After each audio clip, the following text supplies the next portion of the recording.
नमस्कार। आज की जो मेरी कविता है उसका नाम है शव, शक्ति और शिव। तो आइए सुने कविता।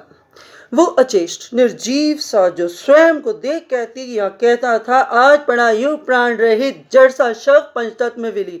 ये अस्थि पिंजर काया का ढांचा, ये पंच तत्व वाली दे, ये ऊर्जित शक्ति की ई से शिव, शिव से शव वाली दे।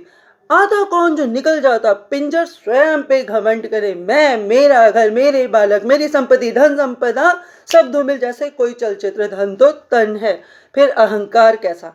अहंकार तो सत्यभामा सुदर्शन चक्र गरुड़ का भी न रहा। एक बार सत्यभामा श्री कृष्ण से प्रश्न कर जाती हैं, सुनो तुम आए जब त्रेता युग राम रूप में, सीता से अधिक सुंदरता तुम्हें मेरी भांति है ना। ऐसा सुनकर समीप बैठा गरुड़ मुस्कुराता है, प्रभु मुझसे अधिक वेग से तो कोई भी ना उड़ पाता है। चक्र सुदर्शन तब स्वयं पे फूले नहीं समाता है, मुझसे अधिक शक्तिमान कौन, हर युद्ध की सफलता से मेरा नाता है। इतना सुनते ही श्री कृष्ण ने ये भाप लिया, अभिमान अहंकार ने आज इन तीनों को घेर लिया। सत्यभामा तनिक तुम, सीता मैं राम रूप में विराज जाता हूँ, गरुड़ से संदेश हनुमान को राम मिलन का पहुंचाता हूँ। सुनो गरुड़ अति शीघ्र जाओ, बोलो जाके हे हनुमंत, राम प्रतीक्षा में सिया संग द्वारका में बैठे भगवान। उड़ा गरुड़, अरे सुदर्शन तुम पहरा मुख्य द्वार पर कर जाओ, बिना आज्ञा आने मत देना, कर्तव्य ये तुम निभाओ। उड़ता गरुड़ पहुंचा तब देख चकित हुआ वृद्ध हनुमान को, हनुमान विराज और कांधे पर आराम के कारण उपस्थित हुआ। हनुमान बोले, चलो गरुड़ मैं पीछे आता हूँ। गरुड़ तीव्र गति से द्वारका महल में पहुंच जाता है। स्वयं से पहले हनुमान को श्री राम चरण सेवा में पाता है। चूर हुआ अभिमान गरुड़ का। श्री राम तब हनुमान से प्रश्न सुदर्शन चक्र का कर जाते हैं, क्या पहरे पर चक्र ने रोका नहीं।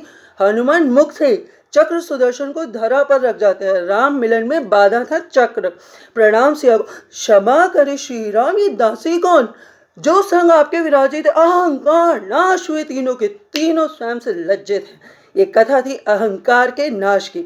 मनुष्य काम क्रोध मद लोभ से उभर ना पाता है, शव से परिचित किंतु शिव को जान ना पाता है। शिव है शमशान निवासी, मृत भस्म देह पर अगरदानी का आते पिता स्वरूप। पावन का अर्थ पहाड़ पत्थर पाषाण रक्षा करते, हर श्रुति आपदा से उस पावन को पिता शिव मानो और शक्ति को शिवा जानो। वो शिव उपस्थित शमशान में देह को भयभीत न होकर आश्वासन दे जाते हैं। शिवलीन योग समाधि में तपस्या में कर जोड़ खड़े, जो गगन छुए वर्षों वर्ष मिट्टी का या तन पे शिवलिंग का आकार लिए। शिव जटाएं प्रतीक अनंत अंतरिक्ष की, गंगा के वेग को रोके हुए चंद्रमा सुशोभित प्रतीक मन का, त्रिनेत्र तीन चिन्ह तीन लोकों को हिंसक जीव, सर्व प्रतीक आभूषण का, त्रिशूल भौतिक दैविक तापों को नष्ट करे, डमरू ने तो व्याकरण संगीत के छंद ताल प्रकट करे, मुंडमाला मृत्यु को वश में किए हुए, हलाहल मत तिरस्कार का विष नीलकंठ हुए, ओढ़े व्याघ्र चम्र हिंसा अहंकार का दमन किए, अभिषेक भस्म का देही पर नश्वर है जगत ये संदेश दिए। वाहन ऋषभ नंदी बैल अध्यात्म के चार पैर, धर्म अर्थ काम मोक्ष दिए, सर्वशक्ति रूपा के आह्वान पर सृष्टि शक्ति संग अडिग विश्वास दिए। शिव कारण तो शक्ति कारक है, शिव संकल्प तो शक्ति संकल्प सिद्धि है, शिव सुसुप्तावस्था शक्ति जागृत है, शिव हृदय तो शक्ति मस्तिष्क है, शिव ब्रह्मा तो शक्ति सरस्वती है, शिव विष्णु तो शक्ति लक्ष्मी, शिव महादेव तो शक्ति पार्वती है, शिव रुद्र तो शक्ति महाकाली, शिव जल तो शक्ति लहर है, शिव लहर तो शक्ति वेग है, अर्धनारीश्वर गौरी शंकर है, शिव शक्ति बिन शक्ति शिव बिन अधूरी है। अब बात करें शक्ति के उन चार दिव्य रूपों की जिनकी महिमा शिव के संग ही पूरी है। क्षीर सागर में दमकते तीन पत्थर सत्य तम रथ से शक्ति ने ब्रह्मा विष्णु महेश प्रगटाए थे। सत्य ब्रह्मा रज विष्णु प्रणाम करे, बोले शक्ति को माता, तब तम शिव क्रोधित प्रणाम भी बिसर आए थे। सुंदर नारी शक्ति रूपा शिव ने तब सृष्टि के वचन भरमाए थे। प्रथम बार धरा पर शक्ति जब दक्ष कन्या के रूप में शंकर संग विवाह रचाती हैं, निमंत्रण विराट यज्ञ का पिता दक्ष से ना पाती हैं, उपेक्षा अपमान पति शंकर का, तब सती सह ना पाती हैं, जलती धधकती ज्वाला हवन में स्वाहा वो हो जाती है। त्रिनेत्र खुला जब शंभू का, जलती सती को कांधे पर उठाते हैं, शिवरोष कोप में कुपित और रौद्र तांडव कर जाते हैं। शांत कराने को तांडव विष्णु 108 देह के टुकड़े तब सती के कर जाते हैं गिरे जहां, देह के टुकड़े शक्ति पीठ बन जाते हैं। दूजा जन्म सती पार्वती के रूप में हिमवान के यहाँ पाती है। गौरी महागौरी उमा गिरिजा शैलपुत्री वो कहाती हैं। जब शिवा महेश कहाते हैं, जब शिव महेश कहाते हैं, पार्वती रूप उमाधार आती हैं। दैत्यों से प्राण बचाने रक्षा हेतु जब देवता आह्वान उठाते हैं, शक्ति स्वरूपा को माता माता कह के बुलाते हैं, तब शक्ति में ये ही पार्वती सम्माहित तब हो जाती हैं। दुष्टों का अंत करते करते चामुंडा काली वो बन जाती हैं। तब क्रोध में नाचती शक्ति को शांत कराने महादेव जाते हैं। जाते क्या, वो बिन बोले धरती पर लेट जाते हैं। कोप क्रोध में तब काली का चरण शिव हृदय पर पड़ता है। क्रोध शांत तब माता का रूप परिवर्तित उमा में होता है।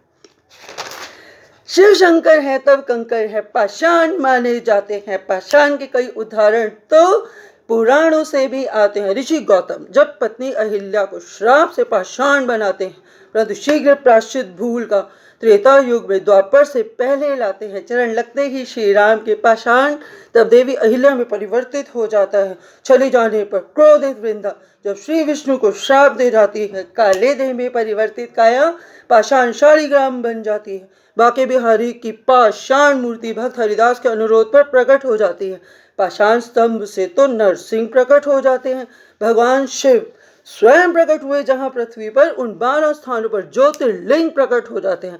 पत्थर, मिट्टी, कांसे, सोने, चांदी की स्थापित मूर्ति निराकार भक्ति से प्रसन्न भगवान मूर्ति में विराज जाते हैं। मूर्ति के नेत्रों से झाके नासिका से सुगंध ले जाते हैं। कर्ण से भक्ति रस, वो कर से आशीर्वाद दे जाते हैं। एक दिन कैलाश पर्वत पर विराजमान शिव से पार्वती प्रश्न कर जाती हैं, पिपीलिका चींटी वृक्ष जीवों में ऊर्जा मैं, तो ये देह मनुष्य होने से क्यों गिर जाती है? शिवा देह कमाई कर्मों की मनुष्य देह अति उत्तम मानी जाती है। यदि मनुष्य भक्षण करे जीवों का, शक्ति देह की कम 1,84 में चक्र में खो जाती है। जो कर हाथ कर्म करने को पाए थे वो हस्त पंख बन जाते हैं। जो कर कर्म करने को पाए थे वो हस्त पांव बन जाते हैं। पंख हो तब पक्षी, 4 पांव वाले पशु कहलाते हैं। सुनो पताल वासियों, मैं शिव आज फिर से तुम्हें बताता हूँ। पृथ्वी के जितने विषभांग धतूरे मुझे अर्पण कर दो, तुम मत लो। तू अपनी बहुमूल्य देह को देह में रहकर समय दे। ये यौवन मोह माया ये जीवन समय गति से यूं हाथ से निकल जाएगा। अस्थि पिंजर का ढांचा तेरा आत्मा उड़ते ही जड़ माटी में मिल जाएगा। शव की आश्वास को पाले तू, जीवन हंस की तरह बिता ले तू। कर्तव्य निभा, कर्मों में मत बंध, स्वयं को जागृत मन को शांत बना ले तू। कर्तव्य निभा, कर्मों में मत बंध, स्वयं को जागृत मन को शांत बना ले तू। बहुत बहुत धन्यवाद, बहुत बहुत धन्यवाद।